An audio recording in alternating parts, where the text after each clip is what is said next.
चित्तस्थैर्य संतोषादि अभिवृद्ध्यर्थम एतद्देश वासिनां परस्पर विद्वेष परस्पर निंदा परस्पर हिंसादीनां निवृत्त्यर्थम परस्पर सौमनस्य सिद्ध्यर्थम एतद्देश परिपालन समये मुख्यामात्य महोदयेन अन्यैः सचिवादिभिश्च योग्य निर्णय स्वीकरणादिद्वारा एतद्देश अभिवृद्ध्यर्थम एतद्राष्ट्र परिपालनांगभूत कार्यालय भवन निर्माण कार्यस्य निर्विघ्नेन परिसमाप्त्यर्थम आदित्यादीनां नवानां ग्रहाणां अनुकूलता सिद्ध्यर्थम नवग्रह प्रार्थनम भूदेवता प्रार्थनम अनंत कूर्म वराह देवता प्रार्थनम इंद्रादि दिक्पालक देवता प्रार्थनम संकल्पित सकल कार्यस्य निर्विघ्नता सिद्ध्यर्थम महागणपति प्रार्थना पुरस्सरम संसद्भवन निर्माणांगत्वेन आधारशिला स्थापन पूजनाख्यम कर्म करिष्ये। मुदैति सर्वं तत्सुप्तस्य तथैवेति दूरंगमं ज्योतिषां ज्योतिरेकं तन्मे मनः शिव संकल्पमस्तु। नमो गुरुभ्यो गुरुपादुकाभ्यो नमः परे।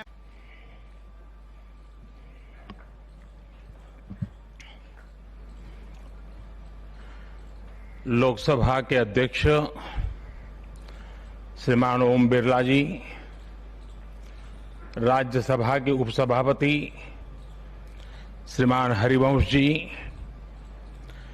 केंद्रीय मंत्रिपरिषद के मेरे साथी श्री प्रहलाद जोशी जी, श्री हरदीप सिंह पुरी जी, अन्य राजनीतिक दलों के प्रतिनिधिगण, वर्चुअल माध्यम से जुड़े अनेक देशों के पार्लियामेंट के स्पीकर्स, यहां उपस्थित अनेक देशों के एम्बेसडर्स, इंटर पार्लियामेंट्री यूनियन के मेंबर्स, अन्य महानुभाव और मेरे प्यारे देशवासियों, आज का दिन बहुत ही ऐतिहासिक है। आज का दिन भारत के लोकतांत्रिक इतिहास में मील के पत्थर की तरह है। भारतीयों द्वारा भारतीयता के विचार से ओतप्रोत भारत के संसद भवन के निर्माण का शुभारंभ हमारी लोकतांत्रिक परंपराओं के सबसे अहम पड़ाव में से एक है। हम भारत के लोग मिलकर अपनी संसद के इस नए भवन को बनाएंगे और साथियों, इससे सुंदर क्या होगा, इससे पवित्र क्या होगा जब भारत अपनी आजादी के 75 वर्ष का पर्व मनाए तो उस पर्व की साक्षात प्रेरणा हमारी संसद की नई इमारत बने। आज 130 करोड़ से ज्यादा भारतीयों के लिए बड़े सौभाग्य का दिन है, गर्व का दिन है जब हम इस ऐतिहासिक पल के साक्षी बन रहे हैं। साथियों, नए संसद भवन का निर्माण नूतन और पुरातन के सह अस्तित्व का उदाहरण है। ये समय और जरूरतों के अनुरूप खुद में परिवर्तन लाने का प्रयास है। मैं अपने जीवन में वो क्षण कभी नहीं भूल सकता जब 2014 में पहली बार एक सांसद के तौर पर मुझे संसद भवन में आने का अवसर मिला था। तब लोकतंत्र के इस मंदिर में कदम रखने से पहले मैंने सिर झुकाकर, माथा टेक कर लोकतंत्र के इस मंदिर को नमन किया था। हमारे वर्तमान संसद भवन ने आजादी के आंदोलन और फिर स्वतंत्र भारत को गढ़ने में अपनी अहम भूमिका निभाई है। आजाद भारत की पहली सरकार का गठन भी यही हुआ और पहली संसद भी यहीं बैठी।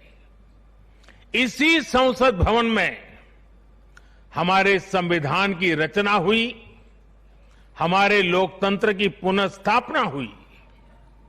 बाबा साहब आंबेडकर और अन्य वरिष्ठों ने सेंट्रल हॉल में गहन मंथन के बाद हमें अपना संविधान दिया।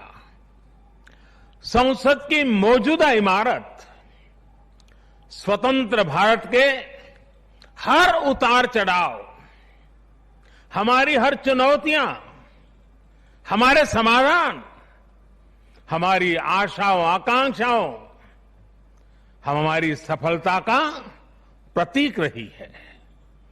इस भवन में बना प्रत्येक कानून, इन कानूनों के निर्माण के दौरान संसद भवन में कही गहरी, अनेक गहरी बातें, ये सब हमारे लोकतंत्र की धरोहर है। लेकिन साथियों, संसद के शक्तिशाली इतिहास के साथ ही यथार्थ को भी स्वीकारना उतना ही आवश्यक है। ये इमारत अब करीब करीब 100 साल की हो रही है। बीते दशकों में इसे तत्कालीन जरूरतों को देखते हुए निरंतर अपग्रेड किया गया। इस प्रक्रिया में कितनी ही बार दीवारों को तोड़ा गया है, कभी नया साउंड सिस्टम, कभी फायर सेफ्टी सिस्टम, कभी आईटी सिस्टम। लोकसभा में बैठने की जगह बढ़ाने के लिए तो दीवारों को भी हटाया गया। इतना कुछ होने के बाद संसद का ये भवन अब विश्राम मांग रहा है। अभी लोकसभा अध्यक्ष जी भी बता रहे थे कि किस तरह बरसों से मुश्किलों भरी स्थिति रही है। बरसों से नए संसद भवन की जरूरत महसूस की गई है। ऐसे में ये हम सभी का दायित्व बनता है कि 21वीं सदी के भारत को अब एक नया संसद भवन मिले। इसी दिशा में आज ये शुभारंभ हो रहा है और इसलिए आज जब हम एक नए संसद भवन का निर्माण कार्य शुरू कर रहे हैं तो वर्तमान संसद परिषद के जीवन में नए वर्ष भी जोड़ रहे हैं। साथियों, नए संसद भवन में ऐसी अनेक नई चीजें की जा रही हैं जिससे सांसदों की एफिशिएंसी बढ़ेगी, उनके वर्क कल्चर में आधुनिक तौर तरीके आएंगे। अब जैसे अपने सांसदों से मिलने के लिए उनके संसदीय क्षेत्र से लोग आते हैं, तो अभी जो संसद भवन है उसमें लोगों को बहुत दिक्कत होती है। आम जनता को दिक्कत होती है, नागरिकों को दिक्कत होती है। आम जनता को अपनी कोई परेशानी अपने सांसद को बतानी है, कोई सुख दुख बांटना है, तो इसके लिए भी संसद भवन में स्थान की बहुत कमी महसूस होती है। भविष्य में प्रत्येक सांसद के पास ये सुविधा होगी कि वो अपने क्षेत्र के लोगों से यही निकट में ही, इसी ये विशाल परिसर के बीच में ही उनको एक व्यवस्था मिलेगी ताकि वो अपने संसदीय क्षेत्र से आए लोगों को उनके सुख दुख बांट सके। साथियों, पुराने संसद भवन ने स्वतंत्रता के बाद के भारत को दिशा दी, तो नया भवन आत्मनिर्भर भारत के निर्माण का गवाह बनेगा। पुराने संसद भवन में देश की आवश्यकताओं की पूर्ति के लिए काम हुआ, तो नए भवन में 21वीं सदी के भारत की आकांक्षाएं पूरी की जाएगी। जैसे आज इंडिया गेट से आगे नेशनल वॉर मेमोरियल ने राष्ट्रीय पहचान बनाई है, वैसे ही संसद का नया भवन अपनी पहचान स्थापित करेगा। देश के लोग, आने वाली पीढ़ियां नए भवन को देखकर गर्व करेगी कि ये स्वतंत्र भारत में बना है। आजादी के 75 वर्ष का स्मरण करते हुए इसका निर्माण हुआ है। साथियों, संसद भवन की शक्ति का स्रोत, उसकी ऊर्जा का स्रोत हमारा लोकतंत्र है। आजादी के समय किस तरह से एक लोकतांत्रिक राष्ट्र के रूप में भारत के अस्तित्व पर संदेह और शंकाएं जताई गई थी, ये इतिहास का हिस्सा है। अशिक्षा, गरीबी, सामाजिक विविधता और अनुभवहीनता जैसे अनेक तर्कों के साथ ये भविष्यवाणी भी कर दी गई थी कि भारत में लोकतंत्र असफल हो जाएगा। आज हम गर्व से कह सकते हैं कि हमारे देश ने उन आशंकाओं को न सिर्फ गलत सिद्ध किया है, बल्कि 21वीं सदी की दुनिया भारत को अहम लोकतांत्रिक ताकत के रूप में आगे बढ़ते हुए देख भी रही है। साथियों, लोकतंत्र भारत में क्यों सफल हुआ,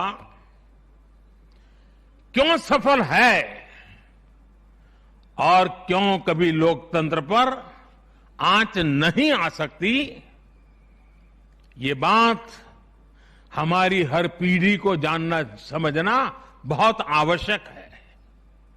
हम देखते सुनते हैं, दुनिया में 13वीं शताब्दी में रचित मैग्ना कार्टा की बहुत चर्चा होती है।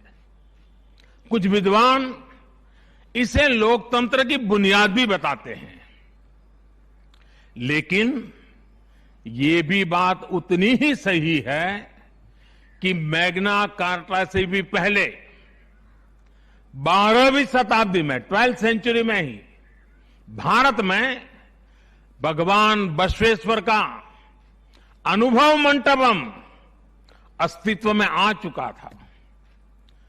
अनुभव मंटपम के रूप में उन्होंने लोक संसद का न सिर्फ निर्माण किया था, बल्कि उसका संचालन भी सुनिश्चित किया था।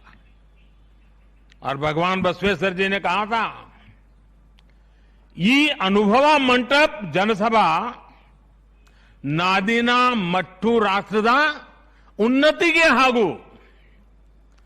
ಅಭಿವೃದ್ಧಿಗೆ ಪುರಗಾವಗಿ ಕೆಲಸ ಮಾಡುತ್ತದೆ।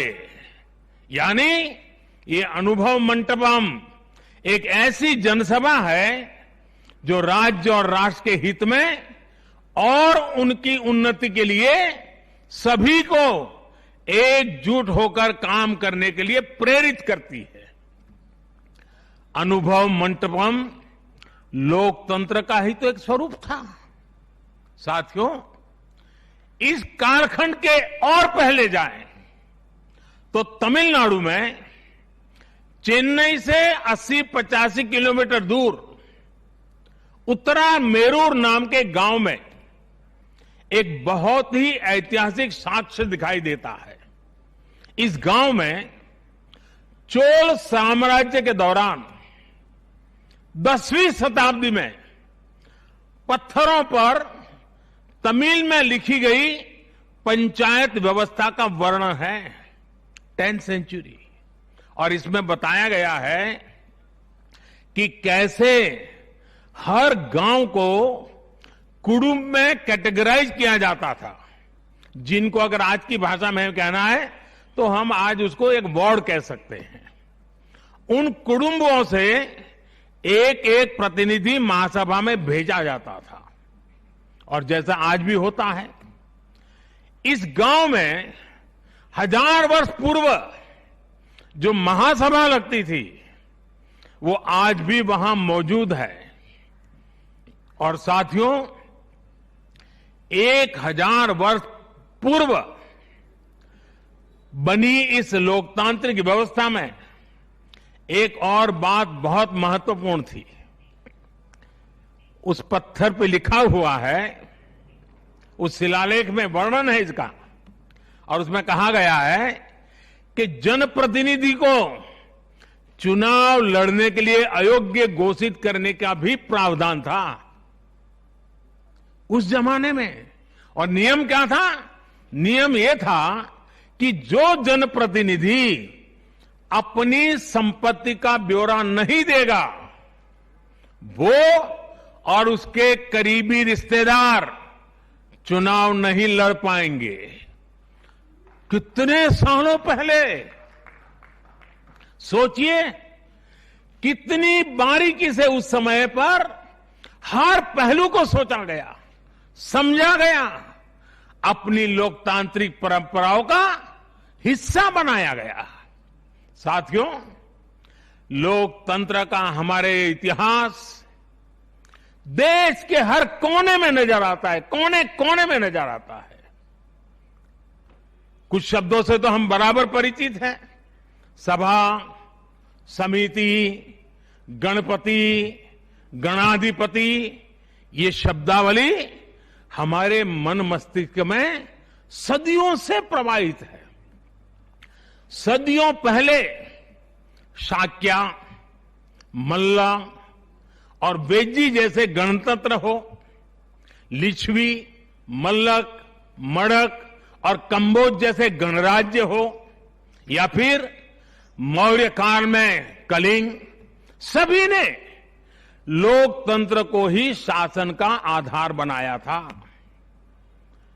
हजारों साल पहले रचित हमारे वेदों में से ऋग्वेद में लोकतंत्र के विचार को समज्ञान यानी समूह चेतना, कलेक्टिव कॉन्शियसनेस के रूप में देखा गया है। साथियों, आमतौर पर अन्य जगहों पर जब डेमोक्रेसी की चर्चा होती है तो ज्यादातर चुनाव की प्रक्रिया, इलेक्टेड मेंबर्स, उनके गठन की रचना, शासन प्रशासन, लोकतंत्र की परिभाषा इन्हीं चीजों के आसपास रहती है। इस प्रकार की व्यवस्था पर अधिक बल देने को ही ज्यादातर स्थानों पर उसी को डेमोक्रेसी कहते हैं। लेकिन भारत में लोकतंत्र एक संस्कार है। भारत के लिए लोकतंत्र जीवन मूल्य है, जीवन पद्धति है, राष्ट्र जीवन की आत्मा है। भारत का लोकतंत्र सदियों के अनुभव से विकसित हुई व्यवस्था है। भारत के लिए लोकतंत्र में जीवन मंत्र भी है, जीवन तत्व भी है और साथ ही व्यवस्था का तंत्र भी है, तत्व भी है, तंत्र भी है। समय समय पर इसमें व्यवस्थाएं बदलती रही, प्रक्रियाएं बदलती रही, लेकिन आत्मा लोकतंत्र ही रही। और विडंबना देखिए, आज भारत का लोकतंत्र हमें पश्चिमी देशों से न समझाया जाता है। जब हम विश्वास के साथ अपने लोकतांत्रिक इतिहास का गौरवगान करेंगे तो वो दिन दूर नहीं जब दुनिया भी कहेगी India is mother of democracy, India is mother of democracy, India is mother of democracy. साथियों, भारत के लोकतंत्र में समाही शक्ति ही देश के विकास को नई ऊर्जा दे रही है, देशवासियों को नया विश्वास दे रही है।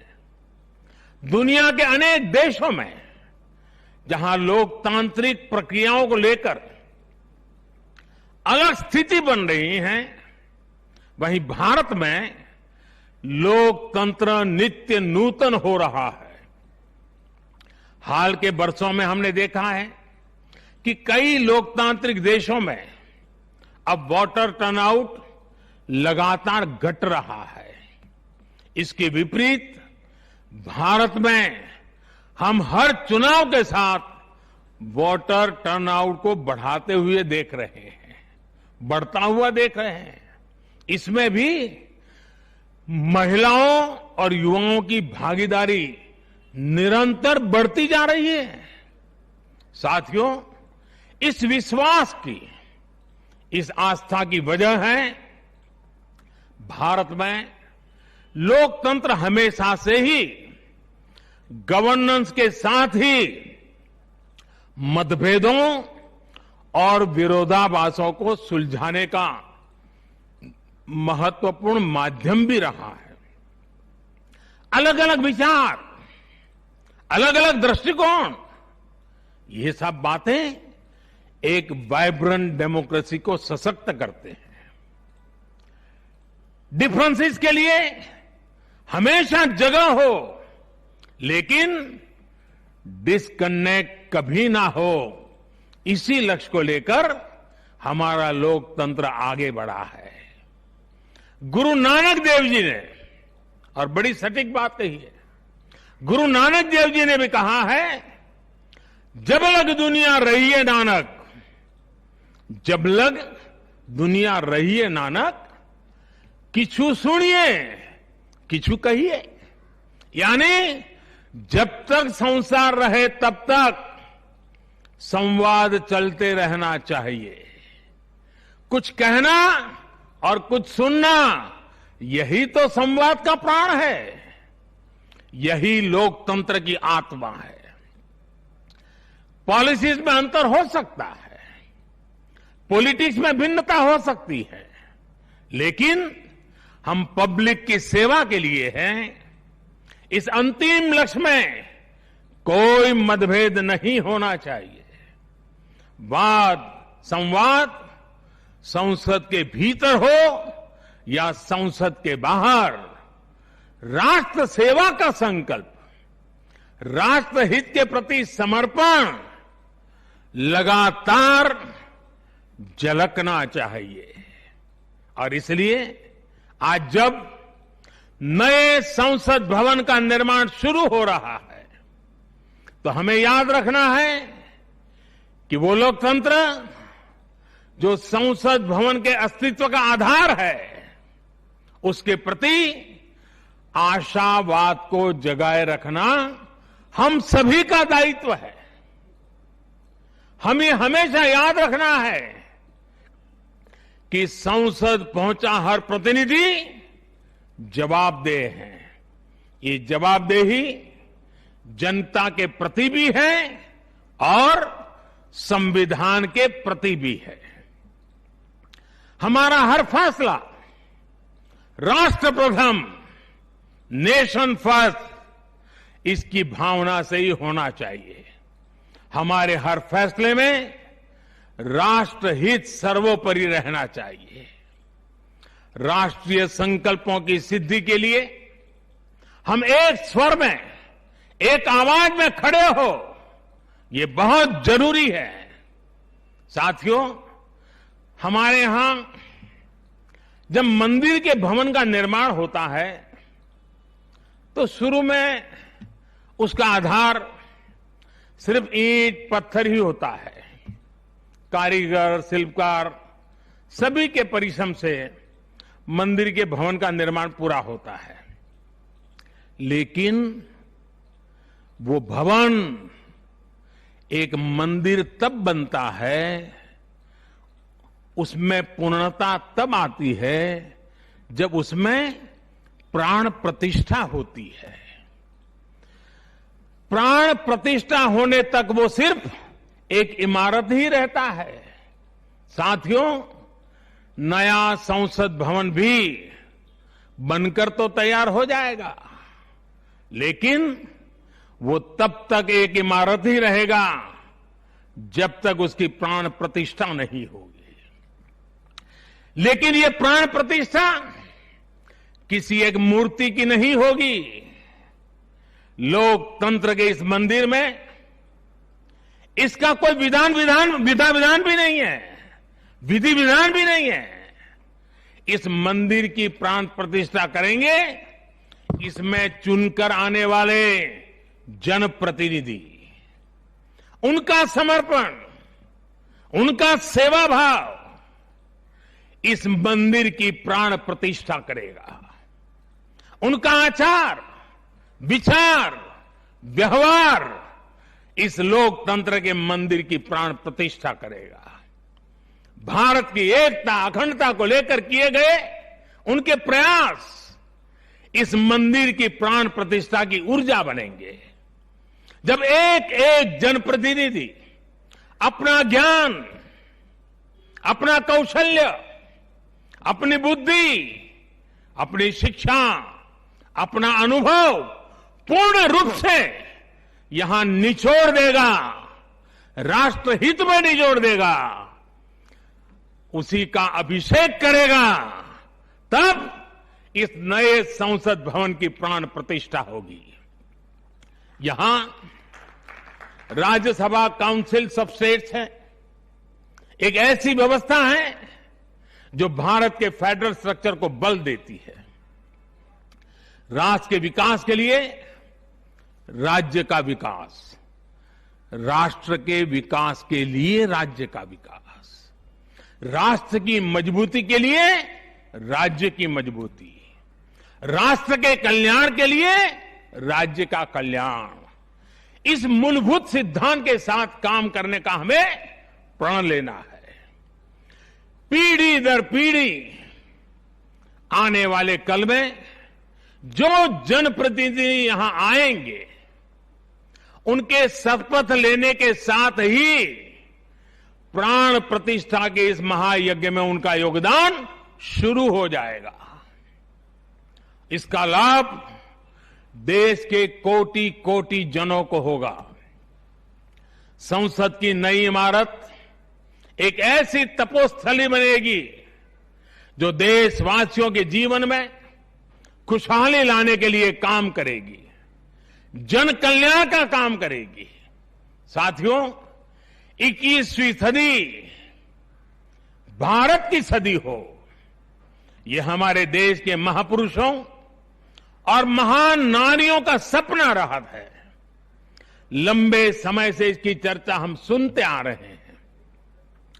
21वीं सदी भारत की सदी तब बनेगी जब भारत का एक एक नागरिक अपने भारत को सर्वश्रेष्ठ बनाने के लिए अपना योगदान देगा।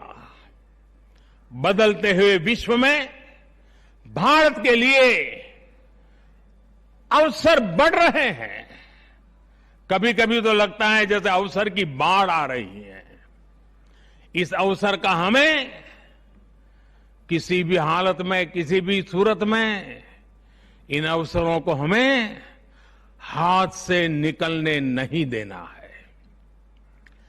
पिछली शताब्दी के अनुभवों ने हमें बहुत कुछ सिखाया है।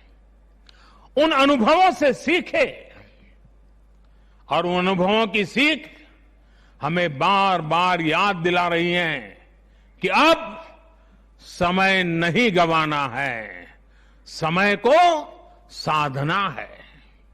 साथियों, एक बहुत पुरानी और महत्वपूर्ण बात मैं आज जिक्र करना चाहता हूं। वर्ष 1897 में स्वामी विवेकानंद जी ने देश की जनता के सामने 1897 में कहा था कि अगले 50 सालों के लिए उन्होंने एक आह्वान किया था और स्वामी जी ने कहा था कि आने वाले 50 सालों तक भारत माता की आराधना ही सर्वोपरि हो। देशवासियों के लिए उनका यही एक काम, भारत माता की आराधना। और हमने देखा उस महापुरुष की वाणी की ताकत।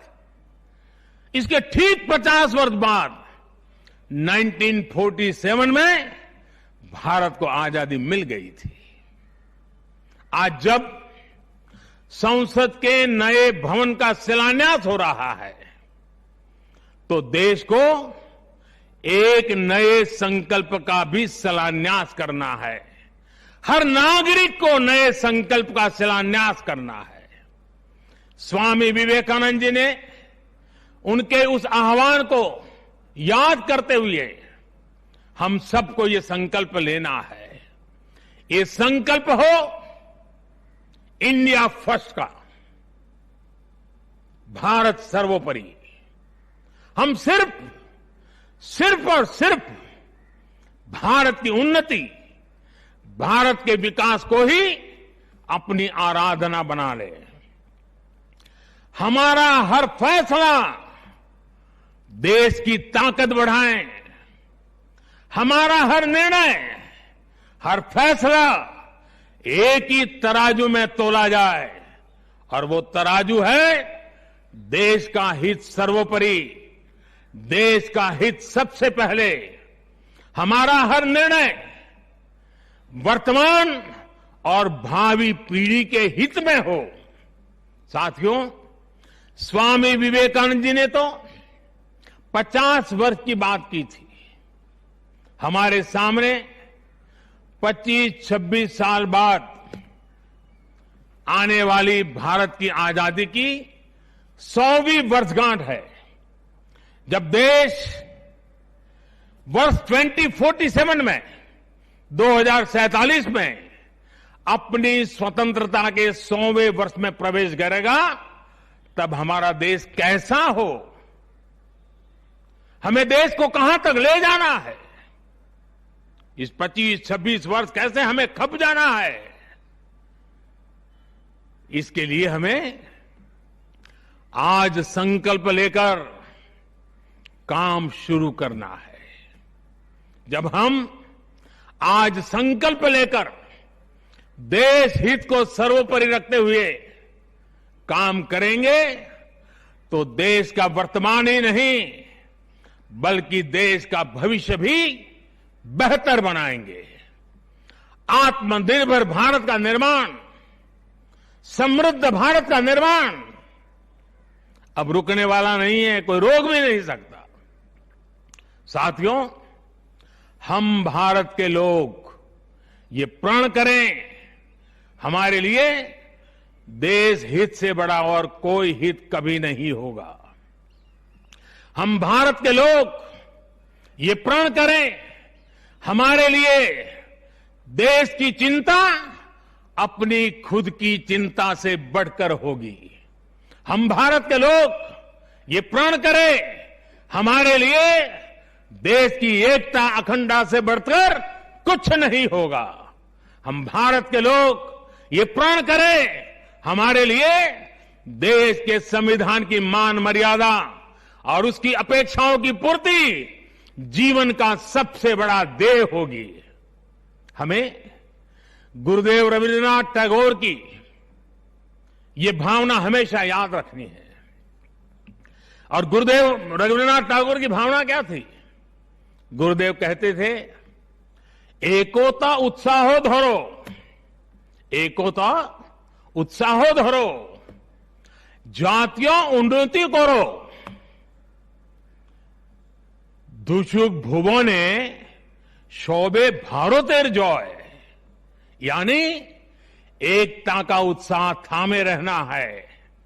हर नागरिक उन्नति करे, पूरे विश्व में भारत की जय जयकार हो। मुझे विश्वास है हमारी संसद का नया भवन हम सभी को एक नया आदर्श प्रस्तुत करने की प्रेरणा देगा। हमारी लोकतांत्रिक संस्थाओं की विश्वसनीयता हमेशा और मजबूत होती रहे। इसी कामना के साथ मैं अपनी वाणी को विराम देता हूं और 2047 के संकल्प के साथ पूरे देशवासियों को चल पड़ने के लिए निमंत्रण देता हूं। आप सबका बहुत बहुत धन्यवाद। धन्यवाद माननीय प्रधानमंत्री।